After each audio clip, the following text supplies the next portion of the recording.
सदन का और मेरे निर्वाचन क्षेत्र बदायूं की जनता का धन्यवाद दूंगा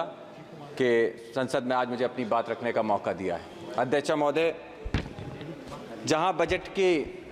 चर्चा में मुझे अपनी बात रखने का मौका दिया गया है, वहीं जब वित्त मंत्री जी बजट में अपना बजट पेश कर रही थी, उस समय पे बहुत बड़ी बड़ी बातें किसानों को लेकर कही गई, नौजवानों को लेकर कही गई, महिलाओं के लिए कही गई। लेकिन सच्चाई तो ये है कि जहां हमारा देश कृषि प्रधान देश है, 60% से ज़्यादा आबादी किसानी में आज है, वहीं जब सरकार किसानों की बात करती है तो हम सभी को और किसानों को भी याद आता है कि जब प्रधानमंत्री जी ने किसानों की 2014 में आय दुगनी करने की बात कही थी, आज हम कहां खड़े हैं। हमने देखा इन 10 सालों में किस तरीके से किसान आंदोलन के जरिए अपनी जो भूतपूर्व मांगे थी, एमएसपी की मांगे, क्योंकि जब हम स्वामीनाथन कमेटी की बात करते हैं तो सामने से पक्ष के लोग हल्ला करते हैं कि हमने स्वामीनाथन कमेटी को लागू किया है। लेकिन सच्चाई अध्यक्ष महोदय ये है कि स्वामीनाथन कमेटी की जो मूल सोल था, जो थी एमएसपी, न्यूनतम समर्थन मूल्य, आज भी ये सरकार उसको लागू नहीं कर पाई है। और सरकार इस बात को याद रखे कि जब सर्दी, गर्मी, बारिश और धूप हमारे इस देश का किसान झेल रहा था, सरहद पे बैठा हुआ अपनी मांगों के लिए लड़ाई लड़ रहा था, उस समय पर यह सरकार ने अपना मुंह फेर कर उस किसान का अपमान किया है। हमें याद रखना होगा कि 700 से ज़्यादा किसानों ने जब अपनी जान का बलिदान दिया, उस समय पे ये मौजूदा सरकार ने उनके बलिदान को पहचानने से भी इनकार कर दिया था। याद रखना होगा कि आज भी इस देश के किसी ना किसी कोने में कोई 800 वो परिवार हैं जिन्होंने अपने मुखिया को खोया है। उन बच्चों के बारे में सोचिए जिस किसान के बच्चों को पढ़ाने के लिए, शिक्षा के लिए वो मजदूरी करता था, खेत में अपनी मेहनत मजदूरी करता था। आज उस परिवार का भविष्य क्या है। मैं आपके माध्यम से अध्यक्ष महोदय पूछना चाहता हूं कि मेरे निर्वाचन क्षेत्र में बदायूं जिस क्षेत्र से आता हूं, वहां पे आज के समय पे सिंचाई को लेकर बहुत बड़ी समस्या है। जहां बदायूं के पास 2 नदियां बहती हैं, लेकिन उसके बाद भी उन नदियों से सिंचाई के लिए कोई भी कनेक्टिविटी नहीं है। मैं आपके माध्यम से सरकार से अनुरोध करना चाहता हूं कि आने वाले समय में उन किसानों के लिए सिंचाई के लिए क्या हम लोगों ने प्रावधान किए हैं। अध्यक्षता महोदय, मैं आपके माध्यम से सरकार को बताना चाहता हूं कि इस समय मेरे लोकसभा क्षेत्र के अंदर सारे किसान ट्यूबवेल के ऊपर निर्भर हैं और इस समय पे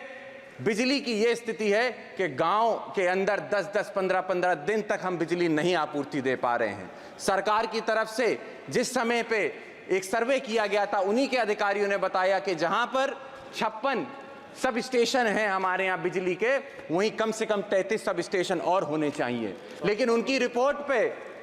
जब सरकार ने निर्णय लिया तो उसको 33 सब स्टेशन को घटाकर मात्र 8 सब स्टेशन किए जाने की बात आ रही है। मैं आपके माध्यम से अध्यक्ष महोदय अनुरोध करना चाहता हूं कि किसान इस समय पीड़ित है, त्राहिमाम मचा हुआ है क्षेत्र के अंदर, इसीलिए बिजली की समस्या को शीघ्र ही देखा जाए और इन समस्याओं को समझा जाए। साथ ही साथ मैं अध्यक्ष महोदय, मैं आपके माध्यम से अनुरोध करना चाहता हूं सरकार से, सिर्फ उत्तर प्रदेश नहीं, कई प्रदेशों के अंदर किसानों के लिए सबसे बड़ी समस्या अगर कोई बनती जा रही तो आवारा पशुओं की बनती जा रही है। जहां किसान और उसके परिवार को दिन दिन भर इस चरकती धूप में खेती करनी होती है अपनी फसल के लिए, अपनी फसल की उपजाऊ दाम के लिए खेतों में मेहनत करता है, वहीं वो रात रात भर जाग कर अपनी फसल की रखवाली उन आवारा पशुओं से करता है। वही आवारा पशु जब रात में खेत चर जाते हैं तो किसान का नुकसान होता है, और वही आवारा पशु जब सड़क पे जाता है तो किसी ना किसी नौजवान की या महिला की जान लेने का काम करता है। अध्यक्ष महोदय, मैं आपके माध्यम से अनुरोध करूंगा सरकार से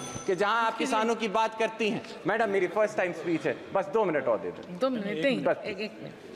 मैं आपके माध्यम से अनुरोध करना चाहता हूं अध्यक्ष महोदय कि जहां किसानों की बात की जाती है वही किसान सम्मान निधि को देखकर सरकार अपनी पीठ थपथपाती है। मैं आपको बताना चाहूंगा कि आंकड़े कहते हैं कि रूरल सेक्टर के अंदर जहां पे खरीद की क्षमता घटती जा रही है, निश्चित तौर पे हमें समझना होगा कि ये किसान सम्मान निधि किसी काम की नहीं है। अध्यक्ष महोदय, मैं यूथ को, नौजवानों को नेतृत्व करता हूं, वहीं जहां देश में 35% नौजवान है जिसकी मूलभूत सुविधाएं एजुकेशन, और जॉब अपॉर्चुनिटीज़ हैं। आज सरकार कहीं भी जॉब देने में असमर्थ होती चली जा रही है। 80% से ज़्यादा हमारे देश का नौजवान बेरोजगार घूम रहा है। मैं अध्यक्ष महोदय आपके माध्यम से अनुरोध करना चाहता हूं कि आने वाले समय में उन नौजवानों के रोजगार के लिए कुछ ना कुछ ये सरकार करने का काम करे। साथ ही में मैं आपसे अनुरोध करना चाहता हूं कि मुझ जैसे नौजवान, कई सारे नौजवान हैं जो यूनिवर्सिटियों से छात्र राजनीति से आगे बढ़ के इन सदनों का नेतृत्व करते हैं। वहीं आज उत्तर प्रदेश के अंदर छात्र राजनीति को खत्म करके कहीं ना कहीं नौजवानों को आगे आने से रोका जा रहा है। आखिरी मैडम, लास्ट है मैडम, छात्रों के लिए मैं ये कहना चाहूंगा, इलाहाबाद यूनिवर्सिटी जैसी संस्थाओं के अंदर जहां हॉस्टल की फीस बहुत कम रखी जाती थी सिर्फ इसलिए ताकि किसानों को कहीं ना कहीं किसानों के बच्चे पढ़ लिख सके, वहीं 400% अगर ये फीस को बढ़ाया जाता है तो निश्चित ही तौर पे किसानों के लिए ये एक बनने की बात होगी। आप सभी के लिए मैं आपका धन्यवाद देता हूं और अनुरोध यही करता हूं कि इन सभी बिंदुओं को देखते हुए